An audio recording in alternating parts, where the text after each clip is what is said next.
Good morning everyone.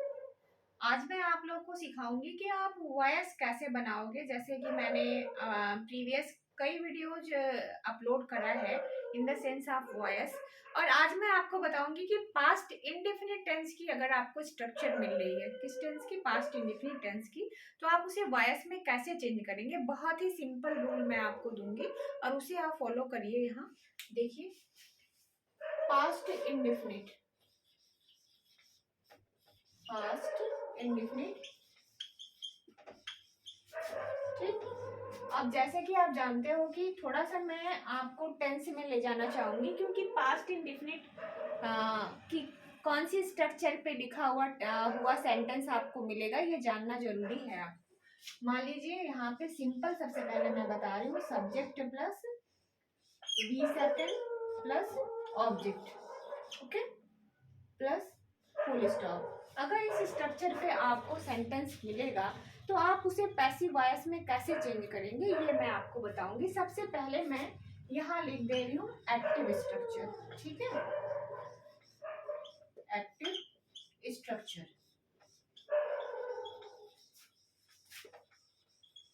Active structure. इसमें सबसे पहले आप यहाँ पे देख लीजिए सब्जेक्ट, जैसे कि मैंने वहां पे लिखा है, ऐसे ही मैं सब्जेक्ट दे रही हूँ, ही gave a book, he gave a book। अब देखिए यहाँ पे सब्जेक्ट ही लिखा मैंने, यहाँ पे वर्ब की सेकंड फॉर्म गैब लिखा है, और यहाँ पे a book, he gave a book, ठीक। अब ये जो है, ये जो सेंटेंस लिखा हुआ है, ये एक्टिव स्ट्रक्चर मैंने लिखा है। मतलब कि कोई भी सेंटेंस जो आपको मिलता है पैसिव वॉइस में चेंज करने के लिए, वो हमेशा किसी न किसी टेंस में लिखा होता है, हमेशा किसी न किसी टेंस में लिखा होता है। और यहाँ पे he gave a book, this is also written in past indefinite tense, okay. अगर आप ऐसे सेंटेंसेस पा रहे हैं तो आपको पैसिव वॉइस में कैसे चेंज करना है, क्या उसमें कुछ और ऐड करना है, ये मैं दिखा रही हूँ। और अभी अभी जो आप यहाँ पे देख रहे हैं, ये सिर्फ मैं सिंपल पढ़ा रही हूँ। यानी कि अगर आपको सीधा सीधा, सिंपल का मतलब वो होता है जिसमें ना तो नॉट लगा रहे और ना ही कोई क्वेश्चन वर्ड लगा रहे, ठीक है, या क्वेश्चन मार्क लगा रहे, ऐसा सेंटेंस जो सिंपली सब्जेक्ट से स्टार्ट हो और ऑब्जेक्ट से जो एंड हो, उसे ही हम अपने ओन वर्ड में इसकी हम डेफिनेशन इस तरह से कह सकते हैं, जो सब्जेक्ट से स्टार्ट हो और ऑब्जेक्ट के पास एंड हो, और जिसमें ना तो कोई नेगेटिव वर्ड लगा रहे ना कोई क्वेश्चन वर्ड लगा रहे, ऐसे ही टेंस को, ऐसे ही सेंटेंस को हम सिंपल सेंटेंस कहते हैं। तो पास्ट इंडेफिनिट का जो सिंपल सेंटेंस आपको मिलेगा, इस तरह से जो लिखा होगा, उसे आप कैसे चेंज करेंगे पैसिव में, ये मैं बता रही हूँ। अब देखिए passive structure, passive structure, passive structure का मतलब है, स्ट्रक्चर का मतलब ये होता है कि आपको उस चीज की नॉलेज दी जाए कि आप कौन से वर्ड को कहाँ पे लिखेंगे, ठीक है। अगर ये चीज की, इस चीज की नॉलेज हमें स्ट्रक्चर से ही मिलती है, तो इसलिए आप यहाँ पे देख लीजिए, सबसे पहले होता है, सबसे पहले क्या लिखा जाता है, सबसे पहले जो लिखा जाता है वो होता है सब्जेक्ट, ठीक।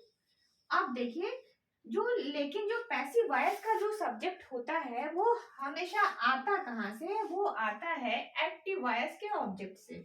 इसीलिए मैं ब्रैकेट में आपकी नॉलेज के लिए यहाँ लिख दे रही हूँ ऑब्जेक्ट। क्या लिख रही हूँ? ऑब्जेक्ट। यानी कि एक्टिव से पैसिव बनाते हुए सबसे पहली चीज आप सब्जेक्ट लिखेंगे, लेकिन वो सब्जेक्ट क्या होगा या फिर कहाँ से आप सब्जेक्ट लाएंगे, वो एक्टिव वॉइस के ऑब्जेक्ट को आप यहाँ रखेंगे on the place of subject. समझ गए? इसके बाद देखिए, आप पास्ट इंडेफिनिट को पैसिव वॉइस में चेंज करने जा रहे हैं, उसमें दिए गए सेंटेंस को चेंज करने जा रहे हैं। तो सबसे पहले आप देख लेंगे कि जो आपको ये सब्जेक्ट आपने जो यहाँ पे लिखा है, जो एक्टिव वॉइस का ऑब्जेक्ट आपने सब्जेक्ट की प्लेस पे लिखा है, ये सिंगुलर नंबर में है या फिर प्लूरल नंबर में, ठीक। अगर ये सिंगुलर नंबर में होगा तो इसके बाद आप वॉज हेल्पिंग वर्ब लगाएंगे। अगर ये प्लूरल नंबर में होगा तो इसके बाद आप वर हेल्पिंग वर्ब लगाएंगे, ठीक है। सब्जेक्ट प्लस वॉज ऑब्लिक वर, मैंने यहाँ पे एक साइन दे रखी है ऑब्लिक की, इसका मतलब होता है या तो ये या फिर ये। तो आपको दोनों कंडीशन बता दी गई है कि कब आपको पहले को पिक करना है, कब आपको सेकंड को पिक करना है। यानी कि अगर आपका जो सब्जेक्ट आपने लिखा है अगर ये सिंगुलर नंबर में होगा तो आप वॉज को लेंगे, अगर ये प्लूरल नंबर में होगा तो आप वर्ड को लेंगे। क्लियर हो गया। और अगर आप मेरी वीडियोज को देख रहे होंगे तो हर एक वॉइस से रिलेटेड हर एक वीडियो में मैंने बताया है कि हमेशा पैसिव वॉइस में कॉमन जो चीज यूज करी जाती है वो है वर्ब की थर्ड फॉर्म। वो क्या है? वर्ब की थर्ड फॉर्म। तो इसके बाद आप यहाँ पे यूज कर देंगे वर्ब की थर्ड फॉर्म, इसके बाद आ जाएगा बाय और इसके बाद आ जाएगा ऑब्जेक्ट। अब एक चीज और है जो आपको कंफ्यूजन कर सकती है कि ऑब्जेक्ट तो आपने यहाँ पे यूज किया है तो फिर यहाँ ऑब्जेक्ट आएगा कहाँ से। अरे देखिए, आप सेंटेंस में ध्यान से देखिए, यहाँ का जो इसका जो सब्जेक्ट है ये तो अभी बचा हुआ है ना, आपने इसके ऑब्जेक्ट को सब्जेक्ट के प्लेस पे लिखा है, लेकिन इसका जो सब्जेक्ट होगा ये तो बचा है ना। तो ये एक्टिव से पैसिव में ले जाते हुए जो सब्जेक्ट होता है वो ऑब्जेक्ट बन जाता है और जो ऑब्जेक्ट होता है वो क्या बन जाता है? सब्जेक्ट। यानी पीछे वाला आगे लिख दिया जाता है और आगे का जो होता है वो पीछे लिखा जाता है। क्रॉस रिएक्शन होता है, पीछे का आगे और आगे का पीछे। ठीक। अब तो फिर इस तरह से यहाँ मैंने ऑब्जेक्ट लिख दिया और यहाँ आपके अच्छी नॉलेज के लिए, आपको किसी तरह का कंफ्यूजन ना हो इसके लिए ब्रैकेट में मैं यहाँ लिख दे रही हूँ सब्जेक्ट। यानी कि ये सब्जेक्ट कहाँ का है? ये सब्जेक्ट है एक्टिव वॉइस का सब्जेक्ट। आप इस स्ट्रक्चर को चाहे तो नोट भी कर सकते हैं अपने अच्छे नॉलेज के लिए, अच्छे कॉन्सेप्ट के लिए। सबसे पहले आप सब्जेक्ट लिखेंगे, वो सब्जेक्ट आएगा कहाँ से? एक्टिव वॉइस का ऑब्जेक्ट होगा। इसके बाद आप उसे इवेलुएट करेंगे, उसका मूल्यांकन करेंगे कि वो सिंगुलर नंबर में है या फिर प्लूरल नंबर में। अगर आपको ये क्लियर हो जाएगा तो आप वाज और वर को चूज करेंगे। वाज वर्क करता है सिंगुलर के लिए और वर वर्क करता है प्लूरल के लिए। ठीक। कॉमन रूल है कि वर्ब की थर्ड फॉर्म हमेशा यूज करी जाती है in the sense of passive voice. ये मैं अपनी हर एक वीडियो में बता रही हूँ जो आप वॉइस से रिलेटेड पढ़ रहे होंगे। इसके बाद बाय यूज किया जाता है, इसके बाद ऑब्जेक्ट यूज किया जाता है। ठीक। अब जो ये सेंटेंस है इसको मैं सॉल्व करके आपको बता दे रही हूँ। ही गेव अ बुक। अब इसमें आपको ये फाइंड आउट करना है कि ऑब्जेक्ट है का। जनरली अगर आप थोड़ा सा मान लीजिए, अगर आप बहुत ही छटके में देखते हैं या फिर एक नजर में देखते हैं तो आपको लगेगा कि बुक जो है ये ऑब्जेक्ट है, लेकिन बुक तो ऑब्जेक्ट है, ऑब्वियस है, लेकिन बुक के पहले जो भी आर्टिकल लगा रहता है वो भी हमेशा हमेशा ऑब्जेक्ट के साथ ही उठ के यहाँ आता है। ठीक।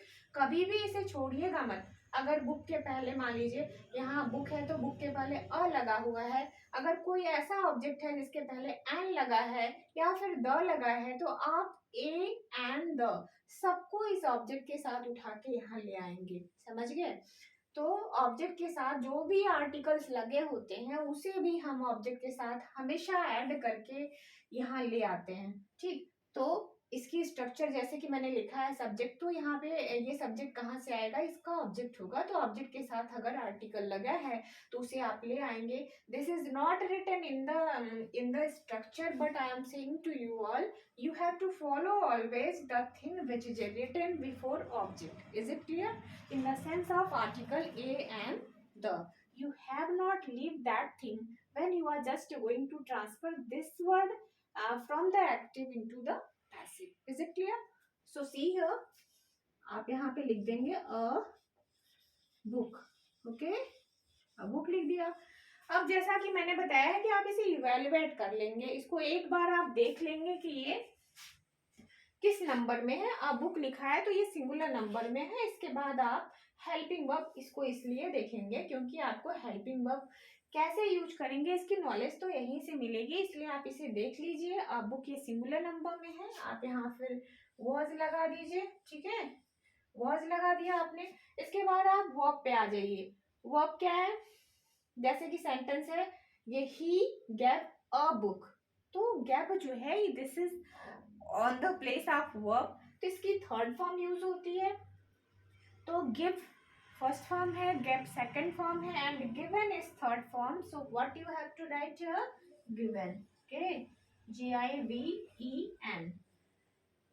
अ बुक was given फिर यहाँ पे बाय लगा दिया, बुक वॉज गिवन बाय। इसके बाद जो है अब मैंने बताया है कि इसका ऑब्जेक्ट तो सब्जेक्ट की प्लेस पे चला गया, लेकिन इसका सब्जेक्ट बचा हुआ है।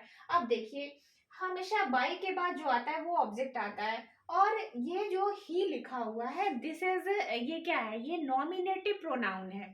नॉमिनेटिव यानी जो सब्जेक्ट का काम करता है, लेकिन आपको नीड किस चीज की है, ऑब्जेक्ट की। तो ही का ऑब्जेक्टिव फॉर्म आप यहाँ ले आएंगे। जैसे मैं प्रोनाउन पढ़ाई हूँ, तो प्रोनाउन में मैंने पूरे चार्ट बताया है कि ही जो होता है वो सब्जेक्ट का काम करता है, और हिम जो होता है वो ऑब्जेक्ट का काम करता है, और हिज जो होता है वो पॉजेसिव का काम करता है।